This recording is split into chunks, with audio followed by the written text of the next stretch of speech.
Good day, everyone. Today we are going to explore the learner centered psychological principles, no? A framework that supports effective school reform and learner focused educational practices. So, these principles pertain to how learners process information and how their learning can be maximized. So, I'll be presenting the principles alongside practical applications, no? In classroom based examples tailored to various subjects such as English, math, Filipino, and technical vocational courses. First is the cognitive and metacognitive factors. So, nature of the learning process in which learning no, is a complex subject matter is most effective when students intentionally construct meaning from information and experiences. Suppose, for example, na in English class, so during a lesson on literary analysis, students are asked to reflect on their own life experiences such as interpreting a poem. This encourages students to connect the text to personal meaning. And in math class, for example, when learning about word problems, students apply real life scenarios such as calculating the cost of groceries to solve equations. For Filipino class, in teaching the epic na biag ni Lamang, students relate its moral lessons to modern day Filipino values, that is to foster a deeper connection to the material.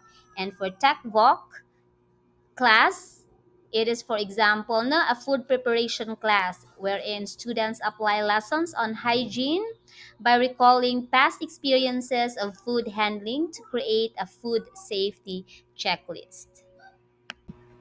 Second is the goals of the learning process, wherein successful learners are goal oriented or they are goal directed and refine their understanding over time. So, for English class example, a student sets goal of improving essay writing skills by focusing on organization and clarity of several drafts. No, for math class, a class sets a group goal to master quadratic equations, for example, by breaking down the concept into manageable steps and reviewing progress regularly.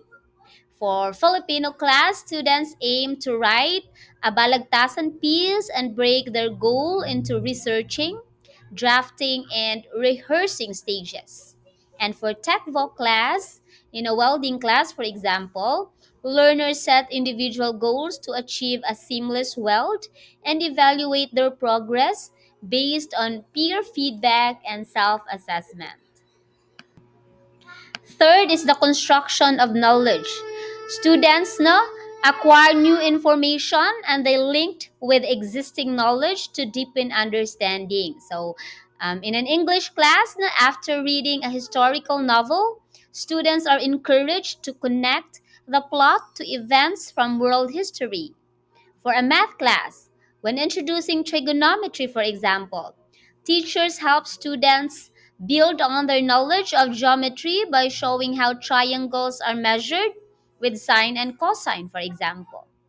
For the Filipino class, students will learn new Filipino proverbs, relate them to expressions and idioms from their local dialect to deepen comprehension.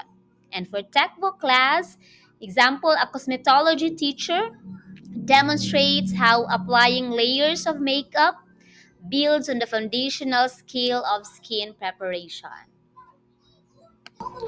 Then, fourth is strategic thinking. Successful learners use a variety of thinking strategies to achieve learning goals. In an English class, students are taught different reading strategies such as skimming, scanning, and critical reading, depending on the purpose of the text. For a math class, for example, teachers demonstrate problem solving strategies like trial and error, working backward, and using visual aids to solve complex equations. For a math class, during essay writing, students are encouraged to use brainstorming, outlining, and peer editing to improve their composition. And for a tech voc class, auto repair students are taught troubleshooting, No? Strategies to diagnose and fix engine problems. Then we have metacognition, that is thinking about thinking. Students should reflect on their learning strategies and adjust when necessary. For example, after completing a reading comprehension test for an English class, now students reflect on which strategies worked best and how they can improve. For a math class, students use self checklists to evaluate if they followed all steps in solving algebra problems. And for a Filipino class, students are guided to reflect on their pronunciation and intonation when delivering a speech and adjust as needed. For a textbook class, a culinary student reflects on why a dish didn't turn out as expected and adjust cooking techniques or measurements. And we have context of learning in which it is being shaped by environmental factors, including culture, technology, and instructional practices. So, for suppose, for example, in an English class wherein teachers incorporate cultural relevant materials such as local myths or folklore to engage learners. For math class, teachers use culturally familiar contexts such as local market prices, to teach percentages and ratios. And for Filipino class, teachers use traditional Filipino songs and dances to help students learn language structure and vocabulary. Then we have the tech voc class. No? For example, in a carpentry class, the instructor incorporates indigenous designs to reflect local craftsmanship. Then we have the motivational and affective factors, one of which is motivational and emotional influences on learning, where it's stated that motivation is influenced by emotion, beliefs, and habits of thinking. Example, a teacher encourages a student who struggles with public speaking by praising small improvements, building the student's confidence.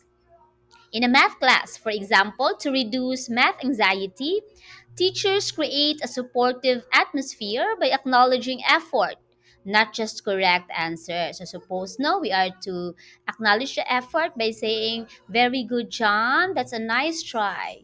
Thank you for having the courage to volunteer." No? In a Filipino class, for example, students are encouraged to share cultural stories without fear of judgment, that is emphasizing a positive learning environment. And for a tech voc class, a teacher in electronics class uses humor and encouragement to help students feel less intimidated by complex wiring diagrams.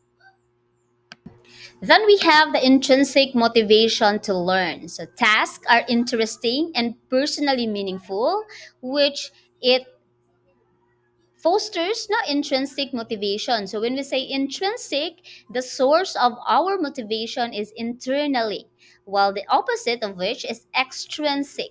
From the word extrinsic, meaning external sources of motivation. So supposing in an English class, when we say intrinsic motivation, that is when students choose their own research topics for an argumentative essay, that increases engagement and ownership. For a math class, for example, a math teacher lets students select real world scenarios for creating their own word problems. For a Filipino class, no students are allowed to select which Filipino folk tale they want to dramatize. No, that is increasing creativity and excitement. For a tech voc class, in a baking session, for example, students choose their own flavor combinations for a pastry assignment. So when we say intrinsic motivation, students now have the control of making decisions because they are internally driven to do or to perform certain tasks. They are not dependent to any um, rewards or encouragement that they will receive from other people. Then we have the effects of motivation and effort. So, effort and persistence are key to acquiring complex knowledge. Example, a teacher emphasizes that revising multiple drafts is part of the writing process and praises persistence because it's not easy to be revising a manuscript from time to time. That's very taxing. For a math class, example, students are encouraged to work through difficult geometry problems with guided practice and frequent feedback. For a Filipino class, teachers reward effort in memorizing and reciting long Filipino poems. Then for a tech voc class, that is, for example, in an automotive repair session, students practice assembling engines repeatedly, motivated by recognition of progress. Then we have the third category, that is developmental and social factors. So, one of which is developmental influences on learning. Instruction should match students' developmental levels. So, it should be appropriate to their stages of development. Example, younger students focuses on simple storytelling while older students analyze themes and symbolism in novels. In a math class, for example, complex concepts like calculus are introduced after mastering foundational arithmetic and algebra. For a Filipino class, language instruction for young learners focuses on basic vocabulary before advancing to complex sentence structure. And for a tech voc class, that is beginning woodwork, students start with simple joints before moving to advanced furniture making techniques. Then we have the social influences on learning. No? It is emphasizing that learning is enhanced by social interaction and collaboration. So as discussed in the previous meeting, it's very important that as teachers who will be providing activities to our students that will help them practice social relationships through group activities.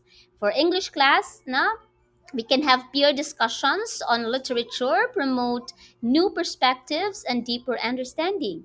For a math class, group problem solving encourages collaborative learning and different problem solving approaches.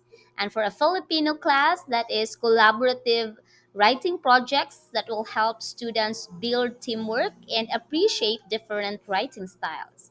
And for a tech voc class, in a fashion design session, for example, students collaborate to design and create garments for a school fashion show. Then we have individual differences in learning, in which learners have different strategies and capabilities based on their experiences and heredity. It is where the nature and the nurture controversy on the influence of learning. Suppose, for example, visual learners are provided with mind maps, while auditory learners receive oral summaries. For example, kinesthetic learners use manipulatives like blocks to understand fractions. In the Filipino class, advanced students are given more challenging reading material, while others receive additional support. And for Tech Voc class, students who prefer hands-on activities are allowed to spend more time on lab work than on lecture. Then we have learning and diversity. So instruction should consider linguistic, cultural, and social background. So suppose, for example, in an English language learners, wherein students are given vocabulary support to help with comprehension. Another example, teachers use multilingual instruction when needed for better understanding of mathematical concepts. Then we have for Filipino session, instruction incorporates regional dialects and cultural stories to make lessons relatable. So when we say instruction, regional dialects, it could be, for example, in Cebu, we are composed of different provinces. There are slight differences as to how we communicate, so we make use of it. Now, in a tech book class, hospitality training, for example, students learn about serving foods from various cultures, no, to reflect diverse customer needs. Then we have standards and assessment. So assessment should be ongoing, no, and multidimensional to track progress and guide instruction. So when we say ongoing, no, there must be formative assessment. From time to time, we check our students' understanding through quizzes and performances. And when we say multidimensional, that should be catering, no, the different um, multiple intelligences of our learners. So, for example, in an English class, the teachers provide rubrics that clearly outline criteria for grading essays, along with constructive feedback. In a math class, the formative assessment, like quizzes, will help teachers identify which concepts needed to be reviewed before exams. And for a Filipino class, students self assess the reading fluency and adjust based on teachers' feedback. And for a tech voc class, welding students are assessed on precision and safety through hands-on tests with detailed feedback on improvement areas. So that's it for Unit 1, Lesson 3.